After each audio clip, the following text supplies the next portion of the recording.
ధన్యవాదాలు అధ్యక్ష. వాళ్ళు మాట్లాడుతూ పదే పదే పార్టీ అంటున్నారు. మనము ఒక అంటే పార్టీతో సంబంధం లేదు అధ్యక్ష.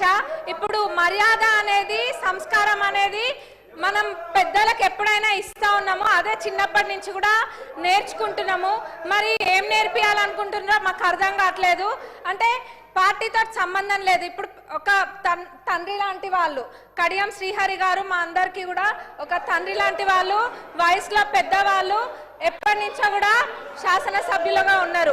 అట్లాంటి వారికి మర్యాద ఇవ్వకుండా ఎట్లా పడితే అట్లా మాట్లాడి నిన్నటి నుంచి చూస్తున్నాము. అది డిమాండ్ల మీద మాట్లాడుతుంటే, చర్చ జరుగుతుంటే, కొత్తగా సబ్జెక్ట్ ఏమైనా నేర్చుకుందామని ఇంట్రెస్టింగ్గా విందాం అనుకుంటే నూతన సభ్యులం ఎంతో మంది ఉన్నాం. సభా సమయాన్ని కూడా వృధా చేస్తున్నారు. ఎంక్వైరీ అన్నారు, పర్సనల్ గా టార్గెట్ చేసి మంత్రి గారిని మాట్లాడుతున్నారు. వాళ్ళకి ఏదైనా వేరే అజెండా ఉంటే బయట చూసుకోవాలి. మరి ఇప్పుడు సభలో మేము నేర్చుకోవాల్సింది రాజకీయ పార్టీల గురించి చేయాలా, లేకపోతే ప్రజలకు కావాల్సిన సమస్యల గురించి మాట్లాడాలా?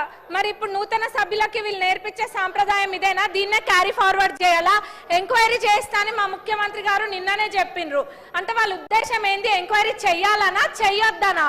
అంటే మేము చెయ్యరేమో అని అనుకొని అంటే వీళ్ళు చేస్తున్నారు కడుపు మంటనా? వాళ్ళకి ఏం అర్థం కావట్లేదు అధ్యక్ష. మరి వాళ్ళకి ఉద్దేశం ఏందన్నది అందరికి ప్రజలు అందరు చూస్తుండ్రు, అందరికి కూడా అర్థమవుతుంది. గత 10 సంవత్సరాలలో ఏమేమైతే జరిగినాయో వాటిపైన కూడా ఎంక్వైరీ చేయాలి. ఎందుకంటే ప్రజల సొమ్మును లూటీ చేసింది ఎవరు అన్నది అందరికి తెలియాలి. ప్రజలందరూ కూడా కోరుకుంటున్నారు. మరి దౌర్జన్య పాలన వాళ్ళదైతే ప్రజాపాలన ఈ ప్రభుత్వం చేస్తుంది. అంత ఫెయిర్ గా నిన్న మా ముఖ్యమంత్రి గారు చెప్పిండ్రు ఎంక్వైరీ చేస్తాని. మరి ఎందుకు ఇట్లా సమయం వృధా చేస్తుండ్రు? అంటే ఎవరి గురించి చర్చలు జరగద్దా? వాళ్ళ పార్టీ గురించి ఒక్కదాని గురించి చర్చ జరగాల?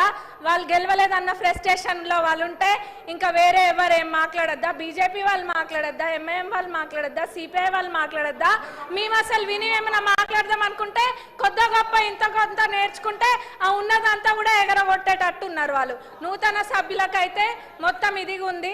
మరి వీళ్ళు ఇట్లా సభా సమయాన్ని వృధా చేయడం అస్సలు బాలేదు అధ్యక్ష.